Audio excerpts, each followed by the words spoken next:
Mais non, Gérard, pas toi! Bonjour à tous, c'est Thibaut Cordier et aujourd'hui on va revenir sur cette news qui fait le tour des médias depuis 24 heures. C'est ces accusations d'agression sexuelle et morale contre Gérard Darmon. Alors c'est le journal, le site internet d'information Politis qui a révélé ça hier. Donc 9 témoignages de jeunes femmes qui accusent Gérard Darmon d'avoir eu des propos déplacés, voire des gestes déplacés à leur encontre. Pour vous dire, Politis, qu'est-ce que c'est, hein? C'est un journal, un site d'information qui se revendique de gauche, gauche non libérale, écologiste. Et je rappelle aussi que ce sont des témoignages. Pour l'instant, il n'y a pas de plainte déposée contre Gérard Darmon, il n'y a donc pas d'enquête. Donc, il faudra voir aussi, pour faire la lumière un peu sur tout ça, lui, il nie en bloc. On va voir ça ensemble dans quelques instants. Donc voilà, n'hésitez pas à me dire à la suite, là on va lire ensemble des parties de l'article que vous pouvez aller voir, il est en libre accès sur Internet. N'hésitez pas à dire dans les commentaires ce que vous en pensez, est-ce que vous y croyez pas? Qu'est-ce que vous pensez de Gérard Darmon? Pour vous dire, hein, moi Gérard Darmon, j'adore cet acteur et ce comédien et vraiment quand j'ai vu ça sur Twitter hier soir, j'y croyais pas, je voulais pas y croire et puis après j'ai commencé à lire l'article et bon, bah, voilà, ça reste des témoignages, il faut les prendre en compte aussi, mais encore une fois, il y a pas de plainte, donc pour l'instant, on pourra pas savoir si c'est vrai. Donc voilà, je lis ensemble, je lis pour vous le début de l'article. Alors, 9 fans décrivent des propos et des gestes déplacés de la part de l'acteur Gérard Darmon sur le tournage de 6 films, dépeignant des humiliations, des insultes sexistes et un sentiment permanent d'insécurité. C'est ce qui est écrit. Une technicienne a indiqué avoir porté plainte contre sa production pour absence de protection face à l'acteur qui nie des comportements inadaptés. Donc là, elle a porté plainte contre la production, pas contre Gérard Darmon, mais contre la production pour ne pas avoir pris des mesures de protection contre Gérard Darmon. Alors Gérard Darmon est populaire et sa voix grave traverse près de 80 métrages, 20 téléfilms et autant de pièces de théâtre. Un succès qui contraste avec la personnalité dépeinte par 9 femmes interrogées par Politis, parmi elles des habilleuses, des maquilleuses, des coiffeuses ou des assistantes de réalisation.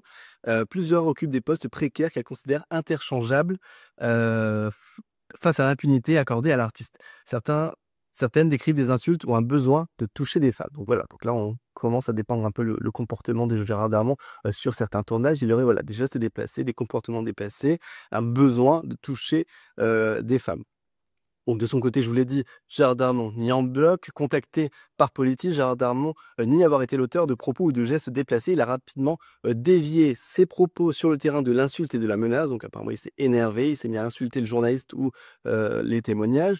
Nous lui avons ensuite communiqué une liste de questions par mail et par message à laquelle il n'a pas répondu. Donc voilà, silence radio de la part de Gérard Darmon sur ce sujet. Quelque part aussi, on peut comprendre, enfin, en plus, c'était marrant parce que je m'étais fait la réflexion il y a pas si longtemps que ça, par rapport à des accusations, je sais plus contre qui, et après il y avait eu une interview de Gérard Darmon, je m'étais dit: «J'espère qu'un jour ça lui tombera pas dessus». En fait, du jour au lendemain, des femmes t'accusent, à tort, si c'est à tort, hein, d'agression sexuelle. Parce qu'en fait, il faut bien comprendre que, là, on est face à des personnalités publiques et il suffit que n'importe qui peut dire, qu'il a été agressé. Après là, il y a des témoignages qui sont corroborés par des équipes de production. Mais en soi, n'importe qui, voilà, quelqu'un avec qui tu as eu une mauvaise rencontre, une mauvaise entente lors d'une soirée, quelque chose, peut demain aller même porter plainte contre toi et dire que tu l'as agressé, que tu l'as harcelé, tout ça. Donc aujourd'hui, et en plus, comme on donne dans la majorité des cas pour des bonnes raisons, hein, plus de crédit à la voix de la femme, en tout cas de la victime présumée, que de l'agresseur présumé, ce qui encore une fois peut être normal, peut être entendable, si l'enquête le démontre, qu'il y a eu agression. Bah voilà, aujourd'hui, voilà, on va donner plus de crédit à ces agresseuses, pardon, qui elles sont anonymes, en tout cas anonymisées, alors que Gérard Darmon là, il est jeté en pâture, sur la place publique et ça va être compliqué pour lui, sauf si vraiment il arrive à démontrer que ça n'est jamais arrivé et s'il y a plein de ses amis, qui vont sur le plateau TV le défendre. Ça, on verra bien. Les faits relatés par ces témoignages datent pour le plus ancien de 2018 et s'étirent jusqu'à l'été dernier, donc 2024. Ils se déroulent sur les lieux de tournage en répétition, dans la cabine fermée d'une loge, à la table de la cantine ou sur le plateau devant témoins. Alors Delphine, qui a été renommée, avait 19 ans au moment du tournage de «Vous êtes jeune, vous êtes beau, moralement c'était assez dur, j'ai perdu du poids, j'étais en burn-out», se souvient-elle. Voilà, on a quand même un témoignage assez fort, jeune femme, 19 ans, ouais, qui apparemment a fait une dépression suite à cette situation. Depuis 2017, certaines initiatives de protection existent sur les tournages. Elles sont notamment portées par l'association des acteurs et actrices ou le collectif 50-50.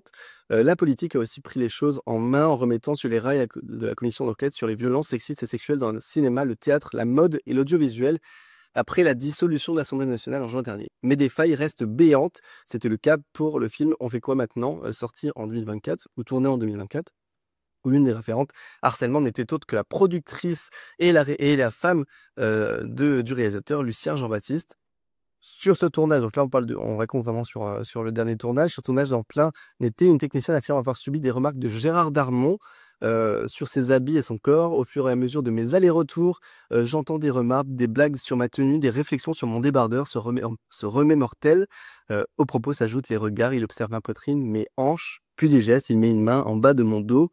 Lors de notre appel, donc c'est le journaliste qui parle de son appel, de leur appel avec Gérard Darmon. Gérard Darmon niait avoir eu des remarques sur le corps ou les habits des techniciennes pendant ce tournage et plus largement dans un cadre professionnel. Donc voilà, vous pouvez aller voir le reste de l'article, il y a d'autres témoignages, en total il y en a 9. Apparemment il y aurait 10 autres femmes qui n'auraient pas voulu finalement témoigner contre Gérard Darmon, disant que voilà, c'est une personnalité forte et très aimée du grand public et que donc ça leur ferait plus du tort à elle que à lui. Donc voilà, encore une fois, dites-moi à vous ce que vous en avez pensé, ce que vous en pensez de cette histoire, est-ce que vous y croyez ou vous y croyez pas? J'ai pas envie d'y croire parce que j'adore Gérard Darmon, j'adore ses films. Voilà, La Cité de la Peur, forcément c'est un classique, mais chaque fois même qu'il apparaît sur des plateaux télé, moi il me fait mourir de rire, enfin dans le Burger Quiz, dans même les vidéos avec Squeezie, tout ça, il est incroyable. À son âge, il a 76 ans. Je sais pas, en plus il vient d'avoir une fille, j'ai pas envie de croire qu'il ferait ça alors qu'il vient enfin voilà, qu'il a une petite fille, une petite gamine avec qui il dit que voilà, je fais pas le tour de son Instagram, mais apparemment il fait quand même des stories ou des publications avec elle où elle lui a peint les cheveux, enfin, je sais pas. Et puis il m'a l'air d'être un homme de forte valeur, enfin donc j'ai pas envie d'y croire, mais encore une fois, c'est très possible. Bien sûr, il faut prendre en compte la parole des victimes présumées, encore une fois, pour l'instant, c'est des victimes présumées, il y a même pas d'enquête, il y a pas de plainte contre Gérard Darmon. Donc voilà, ça peut après là, c'est pas des actrices, donc quand c'est des actrices, on peut se dire, voilà, est-ce que c'est pas aussi pour tuer quelqu'un et pour prendre et pour se mettre un peu en lumière? Voilà, là, c'est pas ça peut être des cas, c'est des techniciennes qui n'ont rien demandé, je vois pas trop ce que ça leur apporterait. Donc enfin malheureusement voilà, il faut quand même donner du crédit, il faudrait quand même donner du crédit à ces témoignages. À voir s'il y aura des plaintes déposées ou pas. Pour l'instant, c'est pas le cas. Gérard Darmon ni en bloc. À voir la suite de l'histoire. Et puis si vous avez aimé cette vidéo, n'hésitez pas à liker et puis à partager, à vous abonner à la chaîne pour vraiment donner de la force, hein. Là, c'est le lancement de cette chaîne. Ça fait que seulement quelques mois, quelques vidéos que je fais. Mais je vois que voilà, ça commence à commenter, ça commence à faire un peu de vues. C'est super. Voilà, donc donnez-moi de la force, donnez-moi de l'énergie. L'idée, c'est de faire des critiques ciné et voilà, de revenir sur des actus fortes comme celle-ci. Là, il fallait en parler. On est sur Gérard Darmon, une personnalité publique très connue. Accusé par 9 femmes, c'est pas rien. Donc voilà, il y aura d'autres vidéos comme ça, n'hésitez pas. En tout cas, à me donner même des petits retours pour savoir si ça vous a plu ou pas, sur la forme, sur le fond. Voilà, j'ai essayé de mixer un peu parole face cam et de lire aussi l'article pour que voilà, on soit sur du concret. Donc voilà, n'hésitez pas à partager ça sur les réseaux sociaux et à partager autour de vous. Et plus on sera, plus ce sera cool. Voilà, allez, ciao!